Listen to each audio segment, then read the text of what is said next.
Karlo with ESPN LA.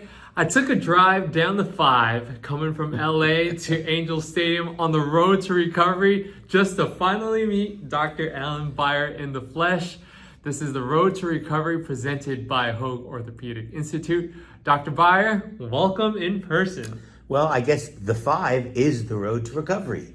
There you go, basically. Hopefully the 5 or the Road to Recovery doesn't have as much traffic bumps and stops as I did on the 5. But we can get into one of the injuries, the main ones that we want to talk to today. We were going into the NFL season, of course, like we all are, whether we're fantasy football players or not, expecting that there are going to be injuries. Now, there was a major injury that we all witnessed in primetime TV on Thursday Night Football going into week 2. Tua Tagovailoa going down after his head collides, of all people, Damar Hamlin, right, on the field. Good thing he didn't make his heart stop with that blow to his chest. It was into his chest. Yep. And then we see Tua go down onto the ground in a very stressed, postured position. This is sadly not the first time we've seen it with Tua. This is his 4th concussion. I think at least documented 4th concussion in 2 years. But Dr. Beyer, I'm curious, what was your reaction when you saw that? Well, my reaction at first was terrible for him because I saw him go into what we call the fencer's posture, which is a posturing of the upper extremity that occurs with a severe brain trauma. I'd seen that happen to him before. This was his 4th, I'd say, severe concussion. Who knows how many other concussions he's had besides that. I mean, his first one that I remember was a senior at Alabama, and then he had 2 in 2022, possibly 3. One was a questionable back injury, and now this one. And I think that in such a short span of time, to have that many severe concussions, very, very serious consideration has to be made about him walking away while he's still able to walk away under his own power. I definitely want to touch on that. That has been a huge debate across all the sports and news cycles. But let's get back first to the posturing, that fencing position. What is going on in there? Like, what is the body's reaction, and why is his body doing that? Well, it's kind of almost what we call a decerebrate posturing, and it indicates a significant blow to the area of the brain that innervates those areas. We see it often in stroke victims, see it in severe automobile accidents. We see it, unfortunately, often in people who are in a vegetative state, who are basically brain low activity, and those are the people who sometimes are taken off of life support because of it. So any sign, any peripheral sign when the head is hit indicates a certain level of severity that isn't just your usual getting your bell rung.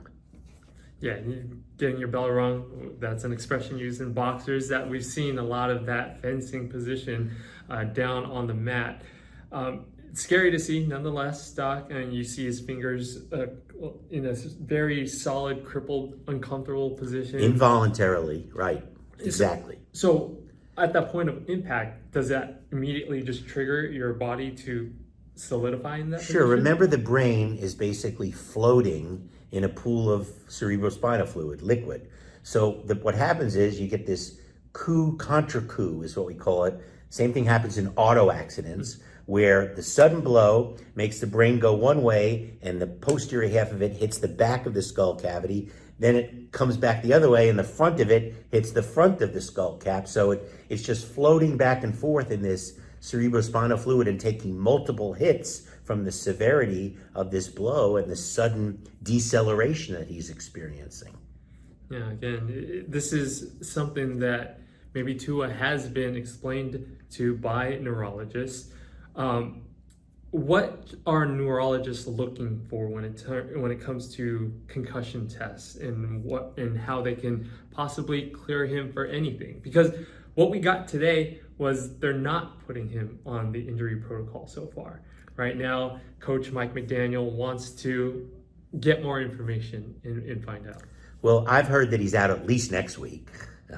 The one thing that's evolved in the NFL since the advent of all this consciousness about concussions is baseline neurological testing is done on all these players before the season starts. and then they have a baseline neurological test, a cognitive test that they can compare to at week 2 or week 6 or week 8 or whenever something happens, and they score the patient based on, gee, has his cognition returned to normal or is it not? So clearly, if he's not returned to normal, nobody's going to let him come back to play until he's returned to normal. In a case like this, though, where there have been multiple major events, I think that there's probably going to be further testing done, including some brain scans to indicate whether there are any areas of the brain that were actually physically bruised or contused. And that's certainly going to slow his return as well. I think that you're going to see him out. If he comes back, if he makes a decision to come back, I think you're going to see him out at least 3 to 4 weeks. I don't know that he's going to come back, no. He's already getting input from a lot of non-teammates and even non-football people about the advisability of his return. And I think he needs to take them very seriously. It's not financial, because a lot of his contract is guaranteed if he has to retire for a medical disability.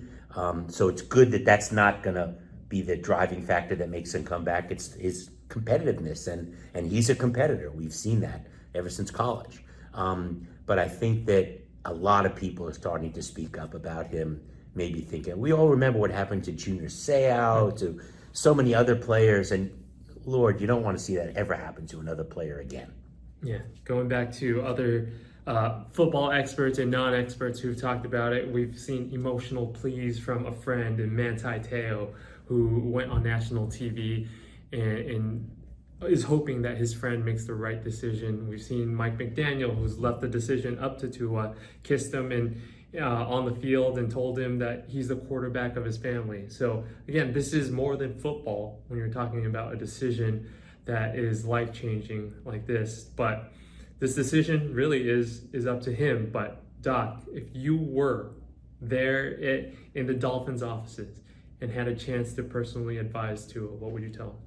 I would come out against him continuing to play football.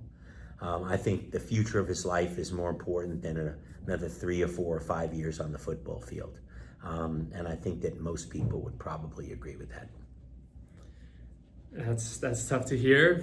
When you think a few years ago, teams couldn't stop talking about Tua Tagovailoa and were even tanking for Tua. And now, fast forward 3 years later, we're talking about this guy trying to make the best decision for him to perhaps leave the league.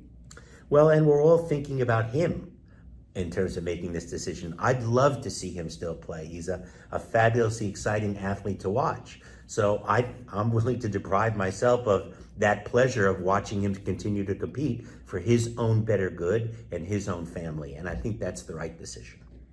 Thank you very much for sharing your insight, Doc. Appreciate it very much, and appreciate you joining us on the road to recovery. Dr. Beyer, what's going on AM 830 this weekend?